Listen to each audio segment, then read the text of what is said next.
Hey all, my name is Paul Borosky and I am the owner of Quality Business Plan as well as the author of Tesla 2021 Financial Report as well as Beginner's Guide to Understanding Financial Statements and Financial Ratios. For this video, what we want to do, or what I would like to do, is to sneak a peek at Tesla's cash and short-term investment position over the last 5 years. So the way the video is going to work out is that I'm going to go ahead and first give you all a brief synopsis about me, who I am, what I do, and why I do it. From that point in time, we're then going to dive into Tesla's cash and short-term investment positions over the last 5 years, kind of give you a little bit of a sneak peek of financial analysis of them. And then finally, once we're done with that, we'll wrap it up, sum it up, and call it a day. All right, so with that said, as promised, a little bit about me, my experience. I am the author of Tesla Financial Report by myself, Paul Borosky, MBA. I've been writing this report for the last few years, and the report is sold on my website, and I'll give you that site address and after the video is complete. And also, I am an adjunct professor and subject matter expert for both business and finance. I design finance courses, teach finance courses, write finance books. I like finance. All right, with that said, let's go ahead and take a look at Tesla 2021, specifically on their balance sheet. What I wanted to go ahead and drill down on today is going to be their cash position, as well as their short-term investment position, or rather lack thereof. So with that said, in 2017, Tesla, they had a cash position of $3.3 billion.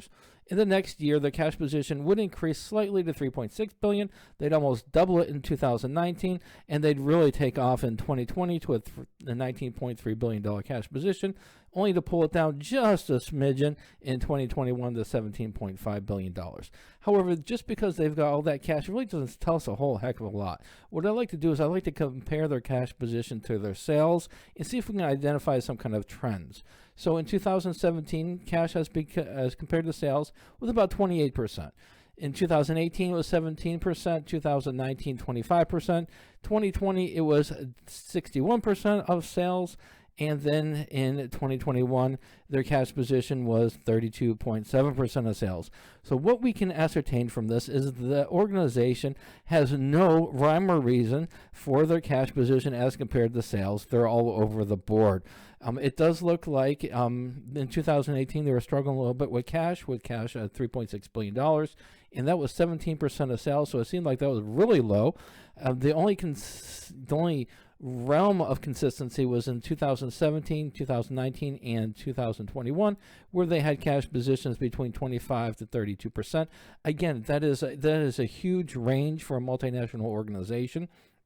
So what we can walk away from with this is that the company really hasn't settled into a cash position that aligned with sales that they need to keep in order to keep operations sustained and to also have a nice little buffer. So overall, a little bit disappointed in their cash handling practices for the last 5 years.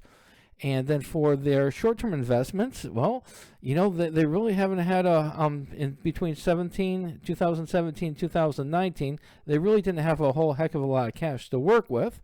In 2020, they had $19.3 billion in cash, which is a significant amount, and they kind of kept it there in cash. They didn't transfer any of those funds into short-term investments, which is more than a little bit disappointing. Also, it shows a lack of foresight for the organization and their inability to optimally utilize their cash position in 2020 as well as 2021. I mean, they did reduce their cash position, and just keep in mind, remember, when the company holds money in cash, it's not making them any money. It's just sitting there. Even if you put a little bit or put some of it into the short-term investments, at least it's earning some kind of interest. Where it's just sitting in cash, it's not doing anything for the company. You know, in 2021, they did move some of that money into the short-term investments, $131 million of $17.5 billion. So I mean, it's a drop in the bucket. It's still something. It shows that maybe they're thinking about, hopefully, moving some of that money into short-term investments, but they just haven't pulled the trigger and changed their ways that they handle their cash. So again, overall, very disappointed with the company's short-term investment handling.